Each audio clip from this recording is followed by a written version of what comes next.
Bueno, pues es una alegría para mí estar aquí. Yo pienso que nos hemos visto con más de uno de vosotros, más de una vez ya, que nos conocemos un poquito, ¿verdad? Campamento de jóvenes, algunos, y en alguna otra ocasión. Y sabéis una cosa que va a pasar, si Dios lo permite, es que esta iglesia tiene que crecer un montón. Esta iglesia en Masquefa va a crecer muchísimo. ¿Sabéis por qué? Lo dice La Vanguardia. Espérate. ¿Dónde lo tengo? Aquí. Sí, lo dice La Vanguardia. Mira, lo leo, Esta semana venía un artículo y yo me hacía mucha gracia. Dice, el Anoia se expande por la llegada de residentes del Baix Llobregat. ¿Qué te parece ese artículo? Es cierto, la fila de atrás es así. Han trasladado de Sant Boi a la Anoia, ¿no? Piedra Masquefa es. ¿Eso qué significa? Que la gente se está viniendo a esta zona. Por lo tanto, la iglesia va a crecer. Eso ya lo he dicho yo, no lo dice La Vanguardia. Pero bueno, para los que nos interesa el reino de Dios, y yo pienso que somos todos los que estamos aquí, o no conozco a todos, pero casi todos, el hecho de que haya una iglesia en un lugar donde no había ninguna, pues es una buena noticia. Sé que a veces los motivos que han llevado a eso, pues a lo mejor no han sido los más alegres, pero nosotros muchas veces pensábamos, incluso yo pensaba, creo que lo he compartido con Alejandro y con José, que cuando tuviéramos ya consolidado nuestro punto de misión en Santa Coloma de Cervelló, yo pensaba en Masquefa, pero porque tenemos gente de Sant Boi que está aquí, ¿no? Yo pensaba, igual podríamos empezar una cosa en su casa y tal. Entonces ahora no hace falta ya, porque ahora ya estáis vosotros, pues. Bueno, lo que quería decir es que es una alegría estar aquí, conoceros a los que no conozco, a los que sí, y pensar que hay una iglesia que ahora mismo pues va a ser cada vez más necesaria, porque Baix Llobregat se va a ir vaciando y la gente viene para acá. Por tema de vivienda, los precios están más caros, supongo yo que es por esa razón, entre otras, ¿no? Y bueno, a mí me gustaría compartir, seguramente tendré que dividirlo en dos partes. Otro día, si esta parte os parece bien, haría la segunda. Porque claro, tengo preparado hasta las 8, pero no creo que querráis aguantar hasta las 8. Eso quiere decir que habrá material para otra oportunidad, ¿no? Éxodo capítulo 19. Yo cuando hemos conversado, ¿no?, con José y con Alejandro, hemos estado orando juntos y pensaba que quizás sería bueno, lo que yo al menos puedo compartir, pensar en cosas muy básicas, que tienen que ser como el fundamento de cualquier creyente, para la vida de cualquier creyente o cualquier iglesia, ¿no? Y eso es lo que me propongo hacer. Por lo tanto, seguramente son cosas las que yo voy a compartir que ya las sabéis. Pero bueno, que a mí al menos me parece que son fundamentales y muchas veces a mí me ha hecho bien recordarlas, ¿no? En la historia de Israel, supongo que muchos sabéis un poco, ¿no?, de la historia de Israel cuando salieron de Egipto, liberados de la esclavitud y atravesaron por el desierto durante unos meses hasta llegar al monte Sinaí, ¿verdad? Esto todo el mundo lo sabe. Y el capítulo 19 pues es ese momento en el que llegan a los pies del monte Sinaí, ¿no? ¿Sabéis lo que va a pasar en el capítulo 20? ¿Qué va a pasar?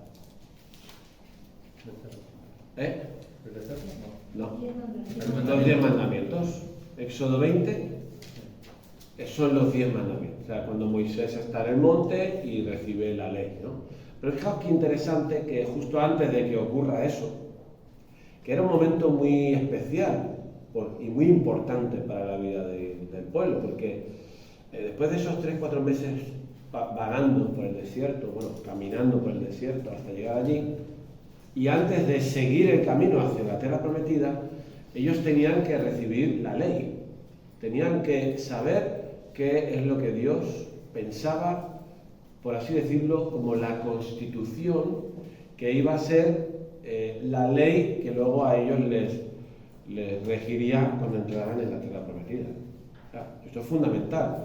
Para cada pueblo, cada nación, la constitución es la ley base sobre la que se edifica el resto de las cosas. Entonces, en el capítulo 20 ellos van a recibir la ley, están un año entero casi allí y luego se ponen en marcha de nuevo.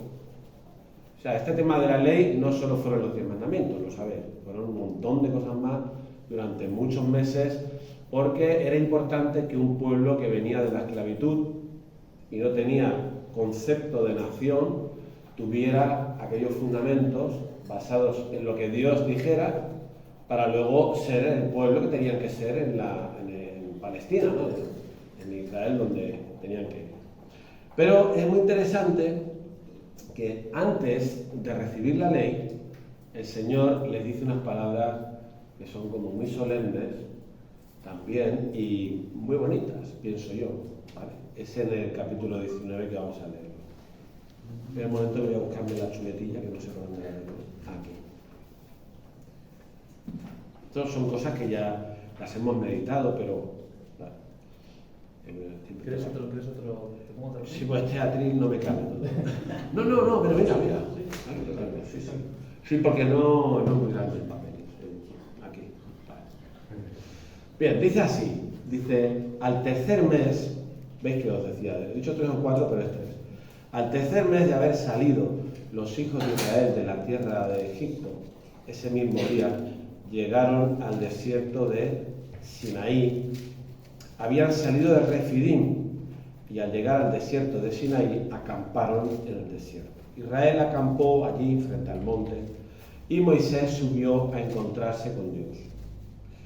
Jehová lo llamó desde el monte y le dijo: así dirás a la casa de Jacob y anunciarás a los hijos de Israel. No, son 3 versículos.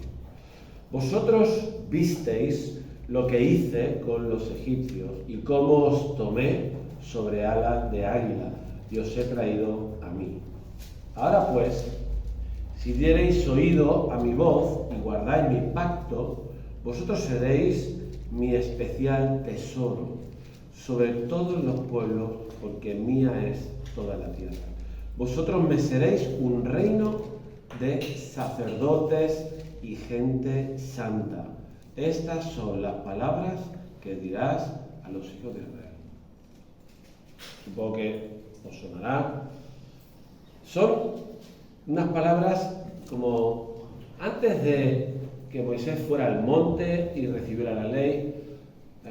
Han caminado 3 meses y llegan allí y parece que el Señor le interesa decirles algo que no es la ley, es otra cosa, pero que tenía que ser muy importante para ellos. ¿Sí? Vosotros visteis lo que hice con los egipcios y cómo os tomé sobre alas de águila y os he traído a mí. Esto que quería hacer el Señor con estas palabras, recordarles de dónde habían salido, ¿no? O sea, yo os he sacado de vuestra vieja vida, de esa vida en la que estabais esclavos por muchos años, 430 años. Y bueno, lo dice de forma muy bonita, ¿no? Dice cómo vosotros visteis cómo os tomé sobre alas de águila, es como un lenguaje así poético, y os he traído a mí, al Señor, ¿no? Luego, esto a nosotros si nos ponemos a pensar en nosotros mismos, es parecido. Como si el Señor ahora nos dijera: oye, acordaros de cómo era vuestra vida antes de conocerme, y yo os rescaté y os he traído hasta mí, ¿no? Y ahora cualquier persona que es cristiana, pues es alguien que está rescatado de su vida pasada y ha sido acercado a Dios mismo, ¿no? Y ellos, de hecho, el monte, el Sinaí, que de alguna manera era el lugar en ese momento de la presencia de Dios, ¿no? De la zarza aquella, donde Moisés recibió el llamamiento, etc. Era el lugar de la presencia de Dios. Os he traído hasta mí. Entonces, seguimos. Y ahora, fijaos, hay 3 frases aquí muy interesantes, ¿no? Dice, ahora pues, Dios quiere que el pueblo sepa lo siguiente. Y vosotros diréis si lo supieron o no lo supieron. Vosotros, si diereis oído a mi voz, ¿vale? Si diereis oído a mi voz y guardáis mi pacto, vosotros seréis, ¿qué? Mi especial tesoro sobre todos los pueblos, porque mía es toda la tierra. ¿Es bonito esto? ¿No? ¿De dónde venían ellos? De la esclavitud. ¿Qué mentalidad tenían ellos? Mentalidad de esclavo. O sea, fíjate que los israelitas, muchos de los que estaban allí en el monte, habían visto a sus padres esclavos, tenían hijos esclavos, quizá habían visto morir a sus abuelos esclavos, pisando barro, o sea, sin derecho a nada, atrapados en algo que les quitaba completamente cualquier sentido de valor como persona, ¿no? O sea, no eran nadie, un esclavo, ¿no? Los podían matar, les obligaban a hacer lo que tuvieran que hacer. Cuando salieron de Egipto, ¿os acordáis? Previamente el faraón de turno endureció la vida de aquellos israelitas como esclavos, o sea, fue tremendo. Y ahora tú imagínate en su cabeza esto, qué daño les pudo hacer en su identidad, ¿no? Era el pueblo de los patriarcas, Abraham y Jacob y José, y tenían promesa de ser una nación bendecida por Dios, pero había hasta 400 años que de bendecidos nada, eran esclavos. Y el Señor le interesa decirles algo que pueda corregir ese concepto que ellos tenían en su cabeza, ¿no? Si vosotros oís mi voz, seréis mi especial tesoro. Claro, ¿qué es un tesoro? Algo de gran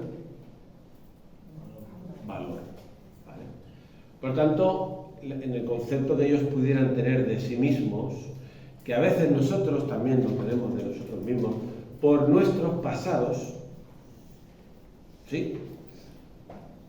Lo que Dios quiere decirles es, si escucháis mi voz, vosotros seréis mi especial tesoro. Un tesoro es algo de mucho valor.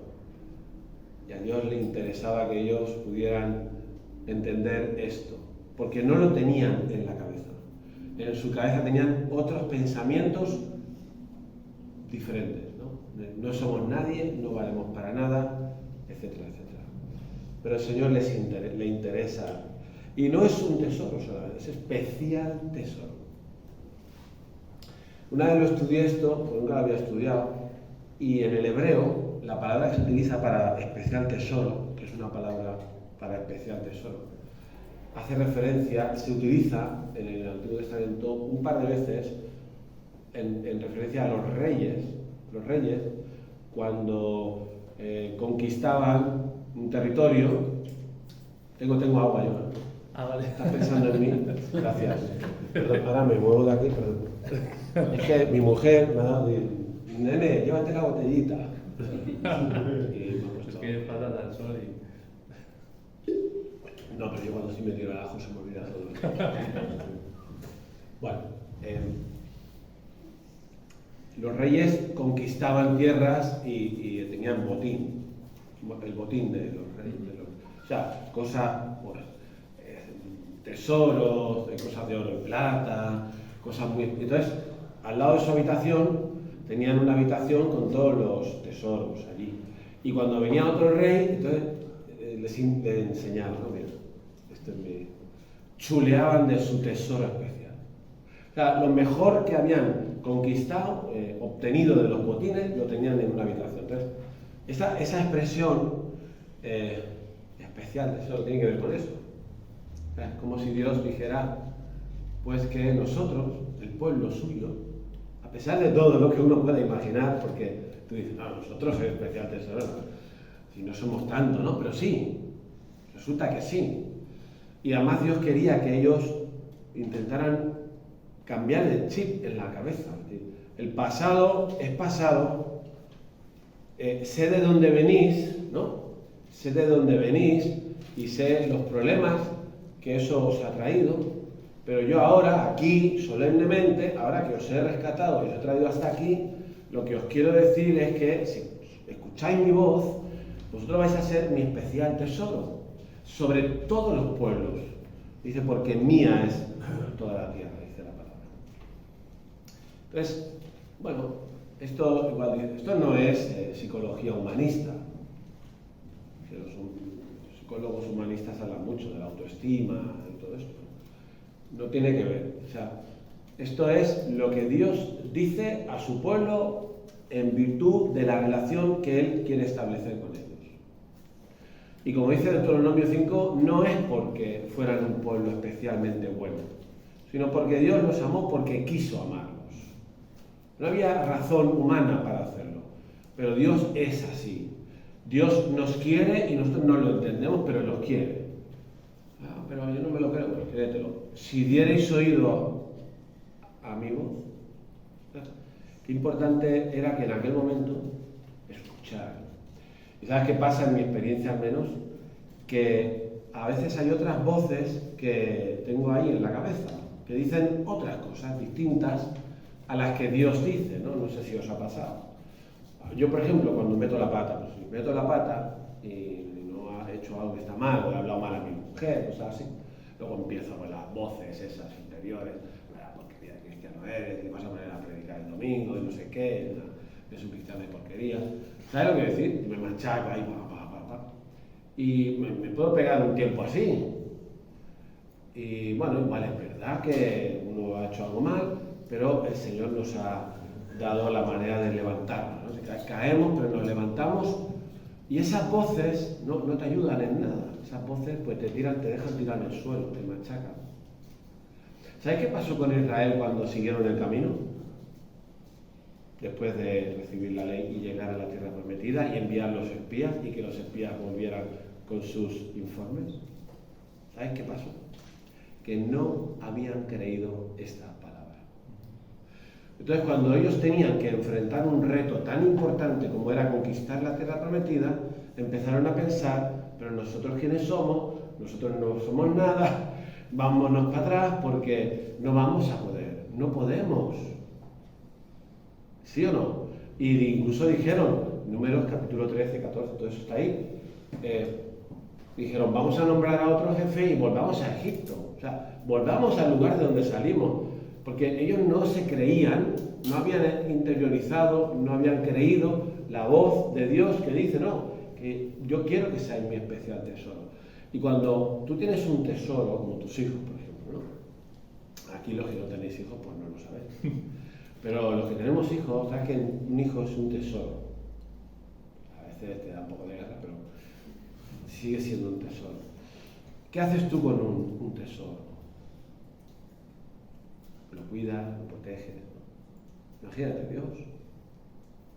Importante era que los israelitas creyeran esto. Porque lo que tenían que afrontar era muy difícil, no podían ellos solos. Tenían que creer que como son un tesoro especial para Dios, pues Él les iba a echar una mano ahí, iba a ayudarles. Y no lo creyeron, y como no lo creyeron, ¿qué pasó? Se volvieron al desierto, 40 años, hasta que esa generación que murió volvió a estar en Josué, bueno, números 30 por ahí, estaban de nuevo ante las puertas de la tierra prometida. Digo, qué importante es creer lo que Dios dice antes que creer otras cosas, porque está en juego nuestra identidad como pueblo, como creyentes, incluso lo que vamos a hacer o no hacer, ¿no? Entonces, esta iglesia en Masquefa, ¿cuál es la misión aquí? Pues se puede explicar de muchas maneras, pues tenéis una misión que hacer aquí en este pueblo, pues será llevar el evangelio a la gente, amar a las personas, servir esta ciudad, a su gente y que muchos puedan conocer al Señor, ¿no? No es una tarea fácil esa, ¿no? Al menos no lo parece de entrada. No lo es ni aquí ni en San Boi. Pero mucho menos lo va a ser si uno ya va un poco arrastrándose, pensando que no vale, que soy muy mayor, que soy muy pequeño, que soy muy joven, que soy un niño, que no sé hablar, que nuestro pasado no nos anima, ¿no? Vosotros tenéis un pasado reciente que es de salir de otro lugar, donde a lo mejor ahí pues también lo habréis pasado mal. Entonces, hay un montón de cosas en la vida de cada uno que al final si lo sumas, no te dan el ánimo para hacer lo que tienes que hacer. Al revés, estamos aquí, no, somos pocos, soy niño, el otro es muy mayor, yo no tengo ganas, yo no sabré. No creéis que esto puede pasar en la cabeza de cada uno. Pero al Señor no le interesa que nos tengamos esa clase de pensamiento. Fijaos cómo cuando Josué, cuando los espías volvieron, hubieron dos que dijeron, Josué y Caleb, no digáis eso, o sea, eso es mentira. Podremos entrar porque Dios está con nosotros. Tenían en la cabeza otro tipo de pensamiento. Y se puede tener otro tipo de pensamiento cuando uno cree lo que Dios dice. Se puede pensar de otra manera. Y no es porque tú vas a conseguir nada, no, es que sabes que Dios está contigo para ayudarte a hacer aquello que Él quiere que hagas. Lo que tenéis que hacer aquí en Masquefa, en nuestra vida personal, en la relación con la gente que nos rodea, para que conozcan al Señor, Dios nos va a ayudar a hacerlo. No depende solo de nuestras capacidades. Por lo tanto, fíjate qué inteligente es el Señor, el Señor. Pues que separa, capítulo 19, antes de la ley, para decirles, escuchad, venid con otros pensamientos. Yo os quiero decir esto, ¿no? ¿Os suenan estas palabras en el Nuevo Testamento? ¿Alguien se acuerda? Bueno, seguimos. Luego ya, si leemos todo el texto, seguro que alguien se acuerda. Vosotros seréis mi especial tesoro. 1, un pueblo de gran valor. 2, me seréis un reino de sacerdotes. ¿Qué significa esto? Me seréis un reino de sacerdotes. Y no se está refiriendo a la tribu de Leví, que eso aún no había llegado. Todo el pueblo. Me seréis un reino de sacerdotes. ¿Qué era un sacerdote? Un servidor. Alguien que tenía una relación con Dios. En el caso de, aún no había templo ni tabernáculo aquí ni nada, pero el sacerdote luego entraba en la presencia de Dios, en el tabernáculo, ofrecía los sacrificios y luego ministraba al pueblo. Todos iban a ser sacerdotes, en un sentido, en el sentido de tener una relación con Dios y favorecer a los que estaban a su alrededor con esa relación que ellos tenían con Dios. En ese sentido más simple, más general, todos ibais a ser, dice, me seréis un reino de sacerdotes. O sea, tenéis una misión, tenéis un propósito, ¿vale? Como nación, llegaréis a esa tierra y allí seréis un reino de sacerdotes. Tendréis que vivir vuestra fe con Dios para ser de bendición al resto de la gente que estuviera allí, ellos mismos o los no creyentes. Y luego la tercera cosa que dice, vosotros me seréis gente santa. Gente santa, pues como ya sabéis que la palabra santo en la Biblia puede tener dos significados. Uno es apartado para, como propósito sería como abundar en la misma idea del reino del sacerdote. Pues también gente santa tiene que ver con gente que se porta de la manera que Dios quiere que se porte. Tiene sentido porque cuando ellos entraran en la tierra prometida, que no entraron, pero si hubieran entrado en esa primera vez, se hubieran encontrado con todo tipo de salvajadas, de idolatría, de barbaridades. Allí se han descubierto altares donde quemaban a niños, donde hay sarcófagos pequeñitos así, de bebés. Ahí, o sea, cuando Israel entró, después, descubrieron esos lugares. Eso está en la historia. Eran gente muy depravada, muy depravada. Pero vosotros seréis diferentes. Vosotros, cuando entréis allí, seréis mi especial tesoro, un pueblo con un propósito para estar allí y gente que se va a portar de una manera diferente porque sois mi pueblo, ¿no? Y esto es como básico, ¿no? ¿Dónde está esto en el Nuevo Testamento? Primera de Pedro 2:9. Mas vosotros sois linaje escogido, real sacerdocio, nación santa. Es como Pedro está cogiendo esto mismo para definir lo que la iglesia es, no el pueblo de Israel, no. La iglesia es también real, linaje escogido, linaje, descendencia escogida por Dios, real sacerdocio, nación santa, pueblo adquirido por Dios para anunciar las virtudes de aquel que nos llamó de las tinieblas a su luz admirable. Entonces, esto es como muy básico, ¿verdad? Pero muy importante. Y de alguna manera nos ayuda a saber quiénes somos y qué estamos haciendo aquí y para qué estamos aquí. Esa es una forma de verlo. Claro, en el caso del pueblo, a mí me encanta este tema porque hemos estudiado psicología, me gusta mucho. Me gusta, pero a la vez veo que demasiadas veces nuestras historias pasadas están demasiado presentes.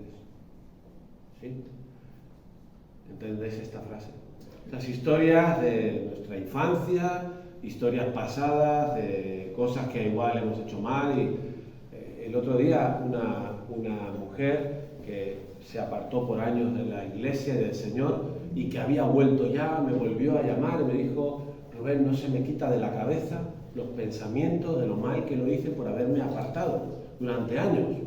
Y esto era un tema que ya lo habíamos resuelto, que ya hablamos de Lucas 15, has vuelto al Señor, el Señor te ha perdonado, el Señor te ha dado un anillo, un calzado, un vestido, ha matado el becerro, hemos hecho una fiesta, te hemos dado la bienvenida en la iglesia y resulta que después de años las voces vuelven otra vez de por qué estuvo tantos años. No, fíjate cómo somos, no somos tan fáciles, ¿eh?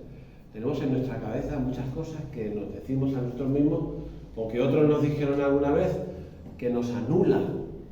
Por eso es tan importante poder sanar todo eso. Como una vez le dije a una chica de 24 años que tenía depresión, le dije: súbele el volumen a la voz de Dios y bájaselo a las tuyas, pues tú estás muy equivocada. Pero no hubo manera, no se arregló. Yo le decía a Isaías 43, que a mis ojos fuiste de gran estima, Isaías 43:4. ¡Mentira! Digo, Juan, no puede ser mentira. Si esto es mentira, pues ¿qué vamos a hacer? Ya no puedo decirte nada más. Lo que Dios dice es lo que tiene que estar en nuestra cabeza, en nuestra mente, y es lo que nos va a ayudar a ser lo que somos y lo que tenemos que hacer. ¿Sí o no? Vale. Entonces, interesante que luego, después de esto, vino la ley. Evidentemente, esto es fundamental también. Para un pueblo, como era ellos y como nosotros, nuestra relación con Dios únicamente puede venir enseñada, mostrada, explicada por la palabra de Dios. Por eso en el Sinaí recibieron la palabra. Dios habló a Moisés y a su pueblo. Eso quiere decir que en la vida cristiana y en los fundamentos que vosotros tenéis que poner para vuestra nueva comunidad, está claro que el fundamento es la palabra de Dios, es la Biblia, como palabra inspirada de Dios en sus palabras. ¿Sí o no? Esto hoy en día es una cosa que a veces se está cuestionando, ¿no? Hay quien dice que lo que está inspirado de la Biblia son conceptos, pero no las palabras. Y bueno, eso tiene su peligro, porque al final, si son los conceptos, ¿quién va a decidir qué concepto es el que está inspirado y quién no? Pues cada uno que lea. Con lo cual, pero no, nosotros, yo creo que vosotros pensáis igual, ¿no? Si algo aquí os tiene que servir para determinar, pues para qué estamos, qué vamos a hacer, cuál es nuestra misión, cómo la haremos, tendrá que ser por la palabra, no será porque a alguien se le ocurra una idea y venga y diga, vamos a pintar las casas del pueblo de propósito. No, lo que dice la Biblia, ¿no? Lo que dice la Biblia. Eso es importante, porque es el fundamento para cualquier cuestión. Sabéis que en cuanto a esto, hay cosas. ¿Por qué digo esto? Lo digo porque cuando a veces hacemos charlas para los novios, a mí me gusta cuando. Si me entero que van a empezar a salir, se lo cuento antes, pero no siempre te lo cuentan los chicos de la iglesia, ¿no? Entonces, pero cuando ya dicen, somos novios, pues digo, venid para acá. Y entonces le digo un consejito, ¿no? Digo, mira, ahora estáis en una etapa en la que hay una cosa muy importante que tenéis que descubrir. Si pensáis igual en las cosas importantes. Es así. Un matrimonio que va a durar, en Estados Unidos lo han estudiado, el éxito de un matrimonio que dura es porque lo importante piensan igual. Según una entrevista a no sé cuántos miles de matrimonios que habían durado más de 40 años. ¿Vale? En lo importante piensan igual. Habrá excepciones a eso, pero en ese estudio es lo que... Y yo se lo suelo decir, ¿no? Entonces, en esta iglesia, no sé, porque cada uno piense y tal, pero lo importante, es importante que penséis igual, para poder tener éxito, ¿no? En lo importante. Ya sabéis que San Agustín dijo que en lo importante hay que estar unidos, en lo que no es tan importante, pues no pasa nada, que pensemos diferente, y en lo tercero, pues más fácil todavía, ¿no? Aquí hay cosas para vosotros que son importantes y no se pueden cambiar. Por ejemplo, el Evangelio. ¿Qué vamos a predicar? El Evangelio. Tal como viene en la Biblia. No podemos cambiar el Evangelio nosotros. Ahora, ¿de qué color vamos a pintar las paredes? ¿Qué cánticos vamos a cantar? Me ha hecho muchas gracias. Hemos cantado un cántico que yo no cantaba desde hace muchos años. El primero que hemos cantado, ¿cuál es? A cruzar los valles. A cruzar los valles. Me ha traído recuerdos esa canción. Pues yo la cantaba de joven. Podemos cantar canciones de hace años, podemos cantar canciones más nuevas, podemos cantar himnos, podemos cantar canciones que son más rítmicas, más alegres. Eso es un tema fundamental, pues un tema secundario que podemos hacer un poco de todo, a gusto de todos, para que de alguna manera la expresión de la adoración sea comunitaria. Bueno, yo no me quiero meter donde me llaman, pero a lo mejor hay cosas que son muy importantes, la palabra, el Evangelio. Hay cosas así fundamentales y otras que no lo son, ¿no? Ahora, en lo fundamental es bueno que quien esté en esta iglesia pues piense igual, porque si no, nos vamos a empezar a pelear y no nos interesa. Nos vamos a empezar a discutir por cosas que no podemos discutir, ¿vale?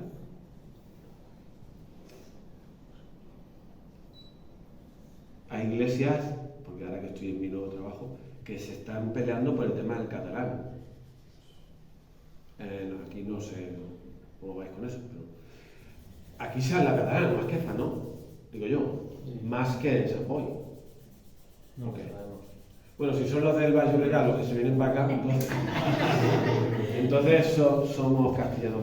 Pero cuando más al interior, se supone, yo cuando iba a vender lámparas a Igualada, había una tienda en la que la dueña no podía hablarme en castellano, no sabía hablarme en castellano. No me lo había esperado nunca, pero me pasó. O sea, cuanto más al interior... por ejemplo, en nuestra iglesia, pues el catalán, decimos, pues quien puede presidir un culto en catalán, hoy lo hemos hecho, pues lo hace en catalán, y quien no, lo hace en castellano. Porque hay de todos, entonces todo. Es un tema fundamental que tiene que ser en castellano, y si es catalán es pecado mortal. Pues no. Tenemos que ser variados, pues como, bueno, no... De hecho, no me quiero meter donde no. Tenemos dos canciones en catalán. Tenéis dos en catalán y esa le sacáis de mucho jugo. La repetí, ¿no? Espérate un momento que voy aquí.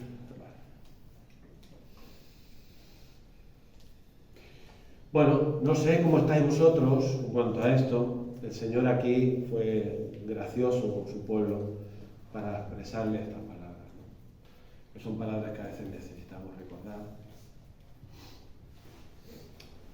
Y bueno, oramos para que, sea lo que sea, de donde uno viene como el pueblo, nuestro pasado, cómo nos afecta, seamos capaces de subirle el volumen a la voz de Dios.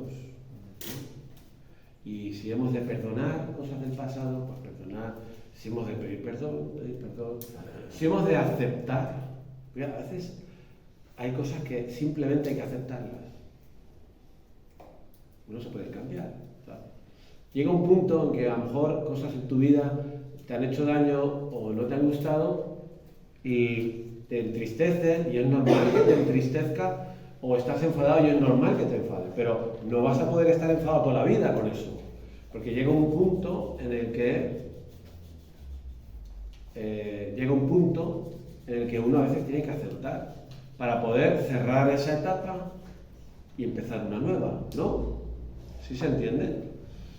Si no, corremos el peligro de permanecer atascados en el pasado, cuando eso lo que hace es anularnos o incapacitarnos para avanzar. No sé si se entiende lo que estoy diciendo. Pero eso nos puede pasar a todos en nuestra vida personal, nuestra vida eclesial, etc. Bien. Entonces, ¿vamos bien de tiempo? Sí. No, lo de las 8 era broma. Bueno, no era broma, pero que no lo voy a hacer. No era broma, quiero decir, por todo lo que he pensado, porque puedo compartir, ¿no? Entonces, si nosotros quisiéramos, ahora imagínate que somos una iglesia nueva, lo somos, ¿sois? Y dices, bueno, ¿ahora qué vamos a hacer? ¿Cómo nos organizamos, no? A ver, hay iglesias que se organizan de una manera, otras se organizan de otra. Unos ponen más énfasis en unas cosas, otros ponen... También depende de cómo es la iglesia, por quién está formada, si son muy jóvenes o son más mayores, o son... Pues va a depender de los dones que hay, ¿no? Pero en general, si nosotros miramos en particular el Nuevo Testamento y cogemos los grandes mandamientos de Jesús, eso nos da pistas de qué es lo que tiene que pasar en una iglesia que vaya a funcionar conforme pues, a la palabra de Dios, ¿no? La de San Boi, la de aquí, la de donde sea, o sea, cosas fundamentales, ¿vale? Entonces, Mateo 22, si no sé si queréis buscarlo, Mateo 22.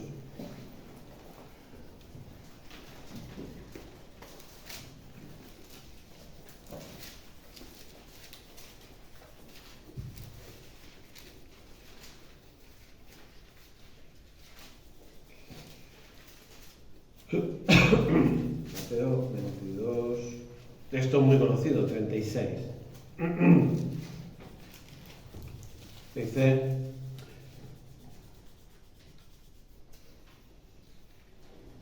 ay, perdón, 21. Vale. Entonces los fariseos, cuando oyeron que había hecho callar a los saduceos, se reunieron y uno de ellos, intérprete de la ley, preguntó para tentarlo: Maestro, ¿cuál es el gran mandamiento en la ley? Y Jesús le dijo: amarás al Señor tu Dios con todo tu corazón, con toda tu alma y con toda tu mente. Este es el primero y grande mandamiento. Tú lo sabías ya, ¿no? Y el segundo es semejante, dijo Jesús: amarás a tu prójimo como a ti mismo.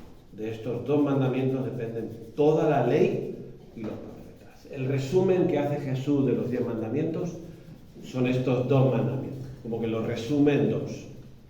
Amar a Dios es una iglesia, un creyente, normal, que dice: yo quiero estar seguro de que estoy en el buen camino. Una iglesia, también, que quiere estar segura que está en el buen camino, tiene estos dos mandamientos: amar a Dios sobre todo, amar a Dios con todo el corazón, toda el alma, toda la mente, en otros evangelios, todas las fuerzas. Pero Dios es lo más importante en la vida de un creyente. Dios es lo más importante. No hay otras cosas más importantes que Dios. No puede haber cosas más importantes que Dios en la vida de un creyente. O sea, aquel a quien hay que amar con toda la fuerza, toda la mente, toda la voluntad, es a Dios. ¿Sí? En eso estaríamos de acuerdo. De hecho, el culto de adoración que habéis hecho esta mañana, pues tiene que ver con esto. Porque como es Dios, el único Dios, el único digno, el único a quien hay que amar con toda la fuerza, pues venimos aquí y es lo que hacemos, expresarle nuestra adoración, nuestra gratitud, nuestra alabanza. La adoración, que es una de las cosas que cualquier iglesia tiene que hacer, no solo el domingo, pero también el domingo, tiene que ver con este mandamiento. Amar a Dios. Y uno siempre se puede hacer la pregunta, porque no es tan difícil tener ídolos. ¿Sabéis lo que es un ídolo? Algo que amamos más que a Dios en la vida. Esto le pasó al pueblo de Israel. ¿Cuántas veces iban al templo a adorar a Dios, pero se habían traído la imagen de Asera, de otros, y adoraban a los dos a la vez? Un Dios y otro Dios. Hoy en día nosotros no tenemos imágenes donde vamos a adorar, pero podemos adorarnos a nosotros, porque eso es lo que dice la psicología humanista. La psicología humanista y el diablo lo que dicen es que tú eres importante, que hagas lo que tú creas en la vida, lo que tú quieras hacer, que lo importante eres tú, que tú seas feliz, y que si para ser feliz tienes que hacer esto o aquello, pues lo hagas, ¿no? Es el mensaje que escuchamos. Pero en la vida cristiana y en una iglesia esto no puede ser así. Lo importante es Dios, no soy yo. Tú no eres la persona importante aquí. Aquí la persona importante es Dios, ¿no? Entonces no importa que las cosas se hagan a mi manera, porque yo no soy tan importante. Lo que interesa es que Dios esté contento, que Dios sea alabado, que escuchemos su palabra, que le amemos a Él. Él. Y nosotros, pues luego, pero Él primero, ¿no? Esto es una cosa fundamental. Y el segundo principio, amarás a tu prójimo como a ti mismo. Que significa que como lo normal es amarnos a nosotros, es como si Jesús dijera, ¿verdad que tú a ti mismo, si te quieres bastante, pues ama a tu prójimo como te amarías a ti? Pero lo que está diciendo es, no que te ames a ti, sino a tu prójimo. O sea, primero a Dios y luego a tu prójimo, como te amarías a ti. No hay 3 mandamientos aquí, hay 2 mandamientos. Entonces, esto de amar al prójimo, ¿os suena? Un creyente que tiene este mandamiento, ¿qué hace? Amar al prójimo. ¿Qué es amar al prójimo? Por lo que podamos pensar, Jesús le dijo a alguien que era su prójimo, era aquel samaritano que había apaleado. ¿Quién es tu prójimo? El que está próximo. Cualquiera.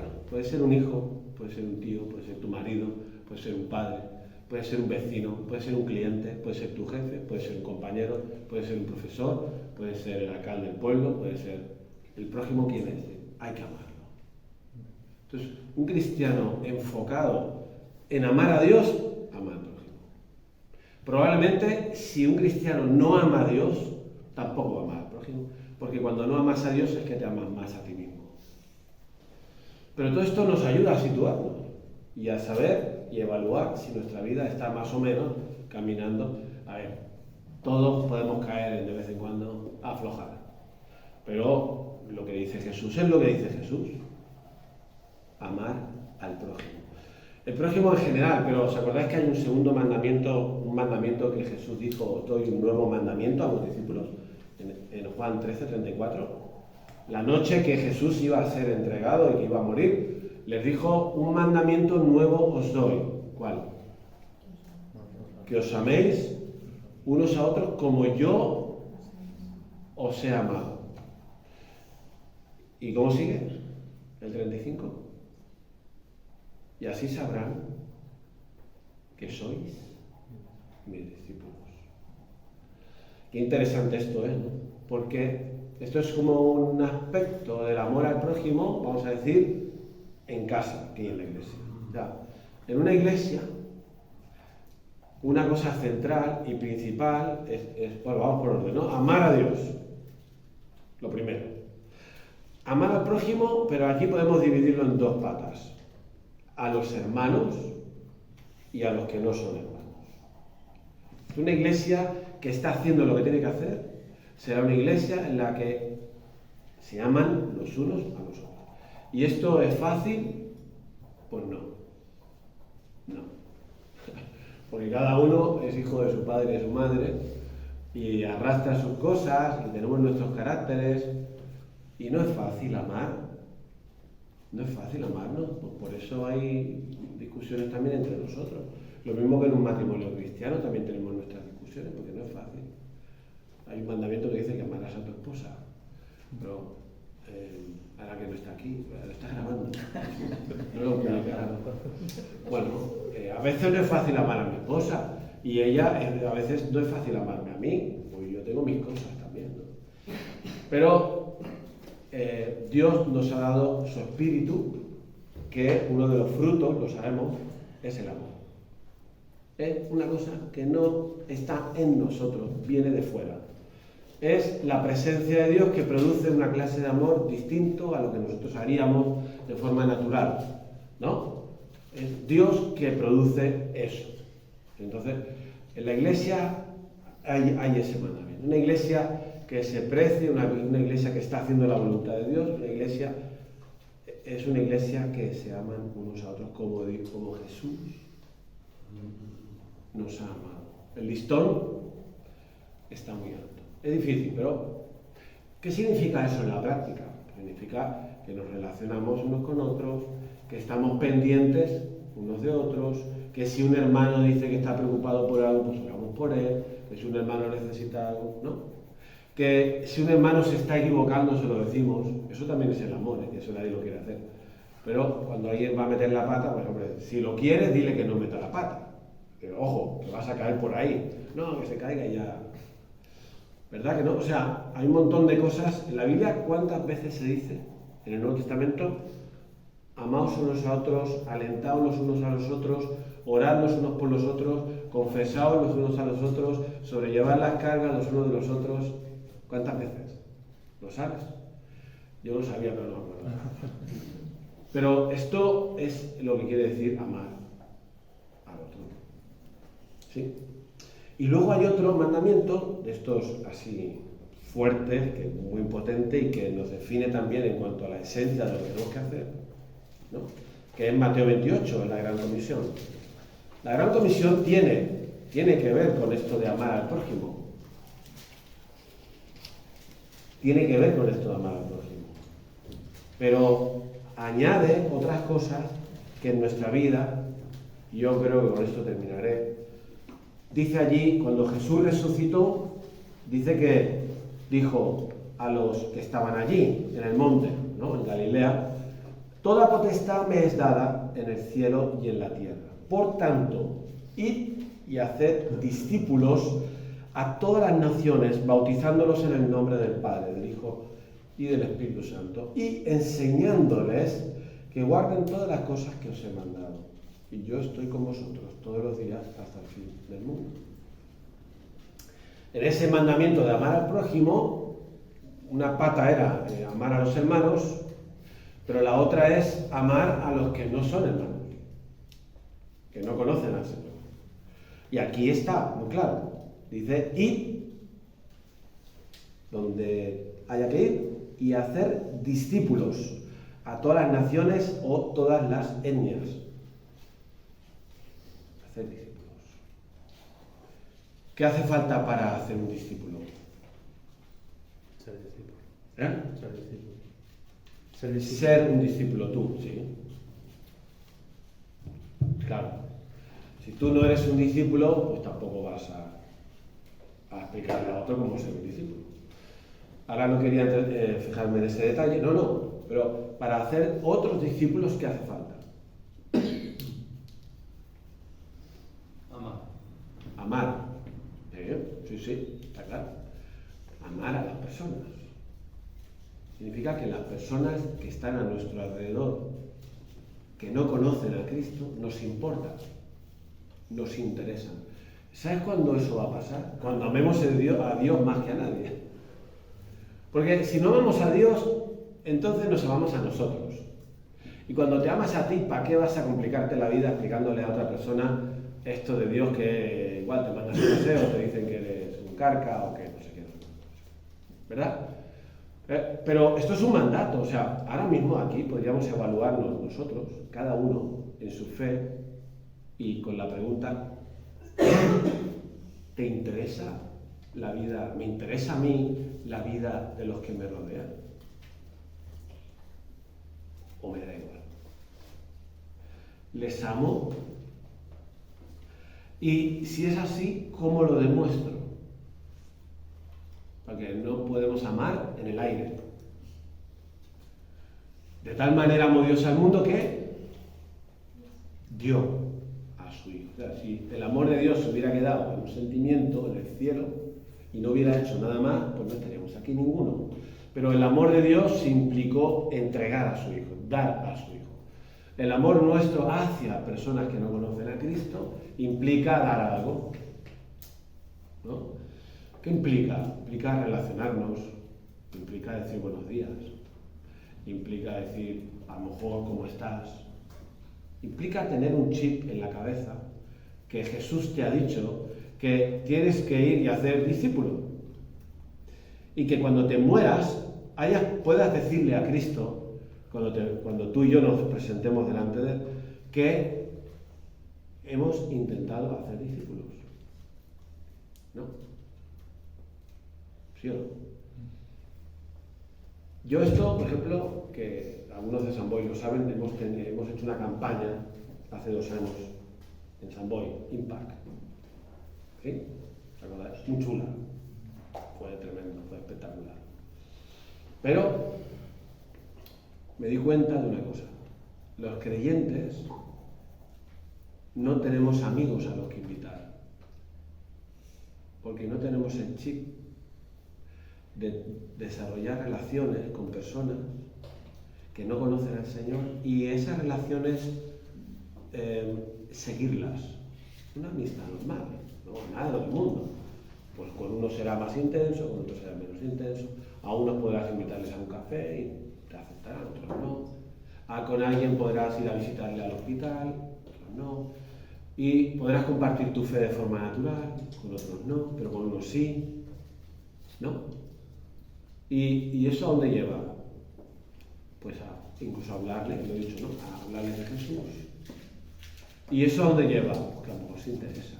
¿Por qué nosotros vamos a ser los primeros en decidir quién se va a interesar y quién no se va a interesar en el Evangelio? Nosotros no somos nadie para decidir. Hasta el más difícil que tú pienses puede ser cautivado por el amor de Dios.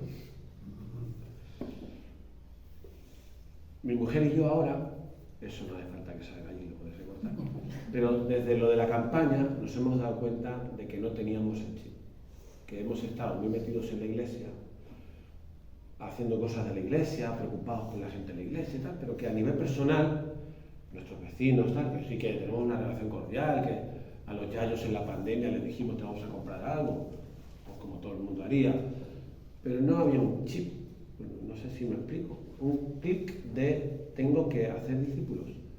Y no tengo por obligación, no, es que la gente está perdida. Me gusta mucho Marcos 6, porque dice que Jesús salió y vio la multitud y tuvo compasión de ellos porque eran como ovejas sin pastor, ¿no? Al final es la compasión lo que nos mueve a acercarnos a las personas, ¿no? Ahora me lo tomo muy en serio esto. Ayer estaba en Madrid, cogí un taxi de un hotel a Atocha, ¿no? Y entonces el taxista era argentino.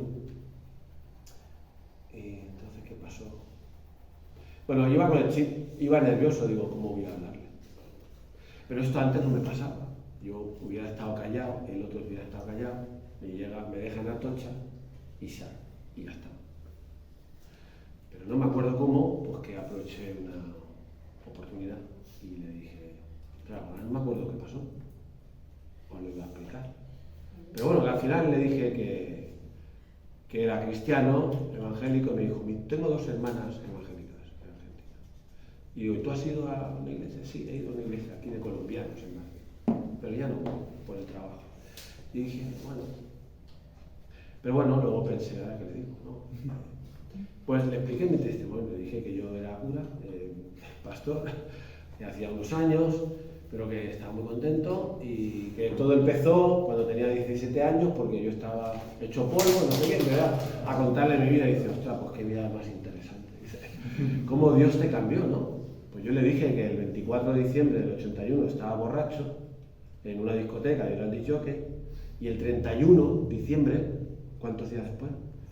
Una semanita, estaba con las yayas de la iglesia orando con mis pelos de rocker y yo le digo al argentino, eso fue un milagro. Dice, sí, tanto que fue un milagro. Digo, hombre, pues anímate a volver a los colombianos. Fíjate que ese chip yo no lo tenía hasta la campaña, porque me di cuenta que no había gente con la que nos estamos relacionando. Ahora doy gracias a Dios. Este sábado, ayer, pudimos tener un estudio, el cuarto, con una pareja de esa campaña, que no conocen al Señor, y están en la 4ª lección ya evangelística, ¿no? Y uno dice, yo pensaba que la gente va a pasar, pero no. Fíjate este hombre, la gente no pasa tanto como tú piensas, y si pasan da igual, nuestra responsabilidad es amar. Entonces una iglesia que, nos hemos olvidado, que me he ido con lo del taxi, dice, id y haced discípulos a todas las naciones, bautizándolos en el nombre del Padre, del Hijo y del Espíritu Santo, y ¿qué? Enseñándoles que guarden todas las cosas que os he mandado. O sea, la misión de la iglesia no es solo intentar una relación y amar y servir a una persona, proclamar el Evangelio, es luego seguir enseñándole a guardar todas las cosas que os he mandado. Jesús lo dijo, enseñándoles que guarden todas las cosas que os he mandado. Claro, para poder hacer esto, ¿qué tienes que hacer? Tú, primero, saber como discípulo las cosas que el Señor nos ha enseñado. ¿Cómo vas a enseñar a alguien que no sabe lo que Dios te dice que le enseñes si tú no lo sabes? No, pero en eso consiste la misión, en poder enseñar, poder discipular a las personas, ¿no? No es solo predicar para ver si se salva, no. Es predicar, es enseñar, es seguir, es que Cristo vaya creciendo en las personas lo mismo que en nosotros, ¿no? Efesios 4 habla de esto, de que siguiendo la verdad en amor crezcamos a la estatura de la plenitud de Cristo. Y Pablo a los Gálatas dice que sufro dolores de parto hasta que Cristo sea formado en vosotros. Entonces fíjate, estas cositas que son muy básicas, al final definen bastante lo que es una iglesia y lo que es un creyente, ¿no? Alguien que ama a Dios, adora a Dios, se junta con sus hermanos para adorar a Dios. Alguien que ama a sus hermanos, la comunión, la relación, el ayudarnos. Para eso hay que estar juntos, para eso hay que conocerse, para eso hay que abrirse. En esto muchas veces, como en Hechos capítulo 2 nos dice, estaban en las casas y en el templo a la vez. Aquí igual sois un grupo no tan grande. Nosotros en San Boi estamos intentando implementar lo de los grupos pequeños, porque si no, no hay manera de que la gente nos podamos amar. La gente se relaciona y seguro que nos amamos, pero para asegurarte que todo el mundo puede estar en una situación en la que tenga a alguien como apoyo, en una iglesia grande, un grupo pequeño. La iglesia primitiva, Hechos 2, dice que estaban en el templo y en las casas. En las casas comían juntos, con alegría y sencillez de corazón, y se ayudaban según lo que cada uno necesitaba. Esto es el amor, la comunión en la casa, en una casa, con una comida. y en el templo la adoración también, ¿no? Entonces, fíjate cómo, si echamos un vistazo a Hechos 2, vemos todos estos mandamientos que Jesús dice, cómo la iglesia primitiva lo fue haciendo. La adoración, Hechos 2:42, perseveraban en la doctrina, en el partimiento del pan, en las oraciones. ¿Qué es todo eso? El culto, la enseñanza. ¿Ves? Por resumirlo, adoración, comunión, edificación en la palabra, en la enseñanza, en los diferentes niveles, el culto del domingo, pero también estudio bíblico, discipulados personales, la enseñanza y la misión de la iglesia. La misión, el hacer discípulos, el amar al prójimo. Nosotros en San Boy, desde el principio que ya estaba, me acuerdo, dijimos, nos gustaría, además de predicar, poder hacer algo en la ciudad que demostrara que amamos a la gente. Y fuimos a ver al alcalde. Dijimos, ¿qué podemos hacer? Y nos dijo dos cosas que podemos hacer: cuidar a los yayos o dar de comer a los pobres. Escogimos lo de dar de comer porque era más fácil organizacionalmente. Pero a lo mejor, no sé, aquí en Masquefa, que hace falta. La Sole lo sabe, Juan. Pero hay gente necesitada, se puede ir al ayuntamiento y preguntar, oye, ¿qué hace falta?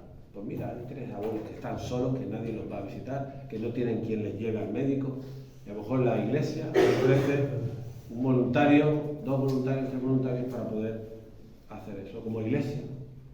Eso es amar, es la misión también, es mostrar amor y es hablar de Jesús, las dos cosas, ¿no?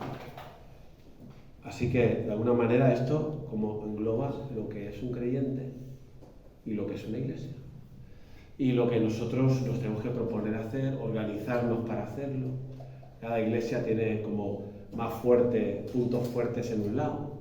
Nosotros hicimos una vez una evaluación, no sé si los que estáis aquí os acordáis, cuando pensamos en evaluar estas áreas: adoración, edificación, enseñanza de la palabra, comunión y misión.